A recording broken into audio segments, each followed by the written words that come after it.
Alright, good morning. So here I am with my 90 Geo Tracker. Gonna do a few things to it. But let me explain how I did a workaround for the headlight replacement. Because, it needed these.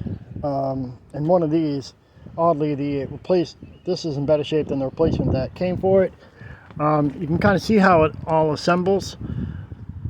I had to do a lot of grinding to get that bolt out, but that's not the point. The point is, the way these are set up is this attaches to a metal bracket that goes part of the way to the assembly. And if you can see somewhere back there, it might be on the other side. It might be up top, actually. Not really sure if you can really see, but you can see where my finger is. In that section is a, it's like a ball and socket setup. And that bolt was actually frozen. I could be wrong. Maybe over here, actually. No, it actually is there. So in that little section is a ball and socket setup, and the screw has a bolt on the other side.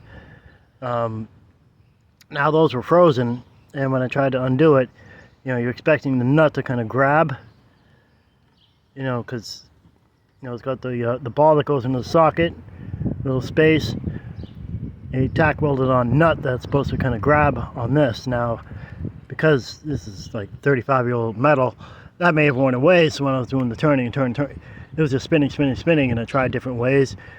And what I discovered in doing the spinning around, I had to remove this. There's like 3 screws in the back of this, and that comes out.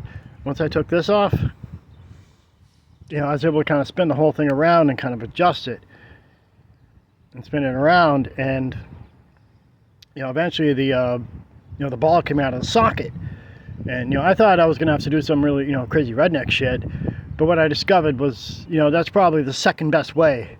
Obviously the best way would be unscrewing the nut on the other side, but the second best way, it popped out, because in the socket there's like a little divot, for it to pop out. It's basically analogous to dislocating your shoulder. And then putting it back on, I was able to shimmy it back in, to its proper space, and then put everything back together. So in essence, what I thought was, a quote-unquote, redneck way may actually be a second best way to fix this. Now, yeah, you can see a crack on that, but what do you expect? It's new old stock. Anyhow, over and out. That's how I did that workaround. I'll talk to you.